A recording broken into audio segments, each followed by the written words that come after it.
wanda aka fi sani da chairman din maganin gargajiya na jihar Kano. Mijin aljana a da kuka? Mijin aljana a da. Yanzu auren ya mutu, na sake ta saki uku. Ina batun wancan magana. Na saki aljana saki uku a gaban ubana mai biyu gwamna shawara. Na sake ta. Ita ta san ka sake ta? Ta sani. Yanzu ina magana da kai a baya cewa To magana da ne. rijiya. To yanzu rijiyar da zan faɗa ai tafi waccan zurfi. Me yasa? Saboda gudun wuya. Ka gane gaskiya kenan. Na gane gaskiya sosai kuwa. Wai dama tun farko aljanna ce aka auren kuma ya aka yi. Ina? A takaicen aljanna ka aura dama kuma ya. Ni abin da ya haɗa ni da aljanna na taso ne, ita mahaifiyata tana da larurar aljanu shekara 42. To wannan mu'amalar tata da take shine ni ma isa na shiga ciki. Abin tambaya. To Maganganun da kai a baya na cewa aljanun nan kuna mu'amala gaba da gaba. Shin an taɓa yi ko kuma a ƙirƙirar zance ne? to bangaren mu'amala da aljanu gaba da gaba yi ne don a ƙarfafa masu sayan magani su sai Me magani. yasa kai wannan magana a baya? Wallahi dan in samu kuɗin kashewa da na abinci. Ka samu ko baka samu ba? Na'am. Ka samu? Ina nema dai ina na samu, amma dai na sai kayan abinci. Batun cewa Za ka ci gaba kenan. A zan da kai kuma an ce an tuba kana zancen za a ci gaba. batun cewa an fa ka faɗa rijiya tsawon lokaci sai daga baya. A duk wannan an gaya maka dan a zo a sai magani na ne, kuma ana kai ko kai baka gane labarin ba. Gaskiya ka faɗa ba kenan. Ai kawai ni na faɗa ne, na zan yi ba dole ba. Mutanen Kano da ka sa su a wani yanayi na ruɗu ya. A su kwantar da hankalin su, ina neman ahuwa su, ina neman gafarar su da na ƙasa ma gaba ɗaya su yafe mu. Yanzu Su yafe mu. ita matan nan da aka gani ta yi magana da manema labarai cewa Ita wannan mata ta ce. Ita ma tana neman ahuwa a yafe mata. Ita aljana ce? A mutunci. ta taɓa ganin aljanna a zahiri ko kuma Gaskiya ta faɗa ne kawai don ta gyara mana tukunyen mu. Ina ƴaƴanka yanzu aljanu? A babu, amma ina da ɗan mutum a yanzu ma mun zo da shi. Yawa. Ni kenan na gode muku. Da ƙara ɗaukaka. Daga kawai in ja a kaina. To yanzu kenan inda yanzu ka ce ka samu abinci. Ka tara abin da ka tara idan sun ƙara karewa za ka iya ƙara A kuma. ina za a kuma wannan? A ina za a kuma wannan?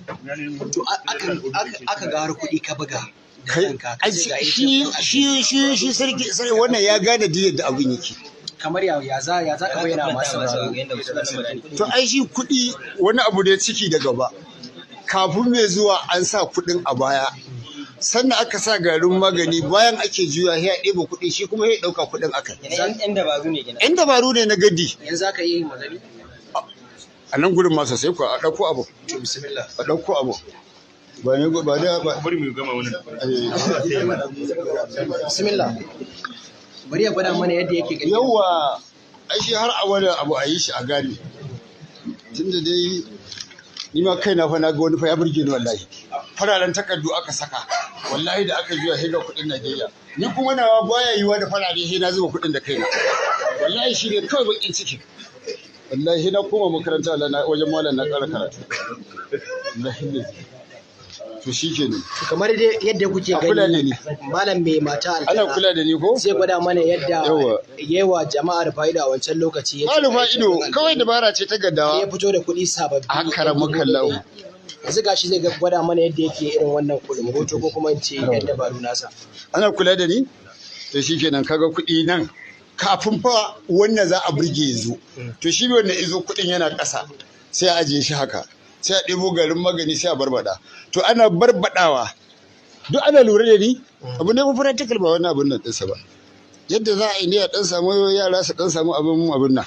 Duk kuma tun da gwamnati ta ce na bari ba dole ba ba isa don ubana. Ba dole in bari. Ja da gwamnati kai. Dole ka sallama wa gwamnati. Gwamnati ikon Allah. Amma an fi karfin ka kenan. Kai ai ko aljani gwamnati ta fi karfinsa. To yanzu da sai gwamnati bata kira ka ba kan wannan lamari zaka ci gaba da A'a ni dama buri na in samu ga buhun shinkafa ga na dawa in suka haɗu shikenan sai in daina yi. To kula da ni. Ai kun ga dai gashi yadda aka yi. To shikenan sai a haka. To kuna gani na ita nan na rufe. To shikenan sai a ɗaga kai haka Allah ya dandama ya iliya kawai shikenan sai in hannu na haka. Kaga kai kwakwalwarka ba littafin ne a gaban ka ba kai ma so kake gano ya dafa ya ile. To shikenan sai a buɗa. To yanzu dan Allah dan Annabi kaga shi a gurin sa ai amma kuɗi. Shi kenan shi ne abu. A yanzu wannan kuɗin gaske ne? Gashi kuma gashi a gaban ka ba aka yi. Shi ne fa karatun ba wani abu bane. wancan lokacin kamar har kyautar suka bayar. Yanzu ma na ba ku. Riga- Na ba su. Wallahi na ba su.